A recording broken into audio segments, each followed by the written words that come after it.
ನಮಸ್ಕಾರ ದೇವ್ರುಗಳ. ಇವ ನನ್ನ ಫ್ರೆಂಡು ದೊಡ್ಡ ಗಂಡಸು. ನಾನು ಇನ್ನೂ ಮಲಗಿದ್ದೆ. 7 ಗಂಟೆಗೆ ಫೋನ್ ಮಾಡಿ ಬಾರಪ್ಪ ಅಂತಂದ. ಪ್ರೈವೇಟ್ ಬಸ್ಸಲ್ಲಿ ಕನ್ನಡ ಸಾಂಗ್ ಹಾಕಿದ್ರು, ಅದಕ್ಕೆ ಶಂಕರಣ್ಣಂದು ಹಾಕ್ಬಿಟ್ಟಿದ್ರು. ಅದಕ್ಕೆ ಫುಲ್ಲು ಜೋಶಲ್ಲಿದೆ ನಮ್ಮ ಗಂಡಸು. ಇವತ್ತಿಲ್ಲಪ್ಪ ಅಂತಂದರೆ ನಾವು ದೇವನೂರಿಗೆ ಬಂದಿದ್ನು. ಡಿಪ್ಲೊಮಾ ಕಾಲೇಜ್ಗೆ ನಮ್ಮ ಫ್ರೆಂಡು ಅಡ್ಮಿಷನ್ಗೆ ಬಂದಿದ್ದ. ಬಾರಪ್ಪ ಅಂತ ದುಡ್ಡು ಎನ್ಸು ಅಂತ ನನ್ನ ಕೈಲಿ ನನಗೆ ಬರಲ್ಲ ಅಂದಿದ್ದಕ್ಕೆ ಅವ್ರ ಫ್ರೆಂಡ್ ಕರೆದು ಎಣಿಸ್ತಾ ಇದ್ದಾನೆ. ಹಾಗೆ ನನ್ನ ಹತ್ರ ಬಂದು ಫಾರ್ಮ್ನು ಫಿಲಪ್ ಮಾಡಿಸ್ಕೊಂಡ.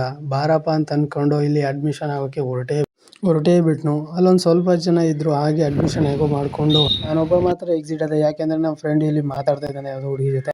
ದೇವನೂರಿಗೆ ಬಂದಿದ್ವು. ಹಾಗೆ ಮಠನ ನೋಡ್ಕೊಂಡು ಬರೋಣ ಅಂತ ಅಂದ್ಕೊಂಡು ಬಂದು ಅಲ್ಲಿ ಕಾಲು ತೊಳಿತೀವಿ. ನಾವು ಕಾಲು ತೊಳ್ಕೊಂಡು ದೇವನೂರು ಮಠ ಒಳಗಡೆ ಹಿಂಗಿರುತ್ತೆ ಅನ್ನೋ ಅಷ್ಟರಲ್ಲೇ ನಮ್ಮ ಫ್ರೆಂಡು ಬಾರಲ್ಲಿ ಊಟ ಮಾಡ್ತಾ ಇದ್ದಾರೆ ಅಂತ ಅಂದ್ಬಿಟ್ಟು ಒಬ್ಬನೇ ಹೋಗ್ತಾ ಇದ್ದಾನೆ. ಅಲ್ಲಿ ನೋಡಿದ್ರೆ ಯಾರೂ ಇರಲಿಲ್ಲ, ಊಟ ಕೂತು ಇರಲಿಲ್ಲ.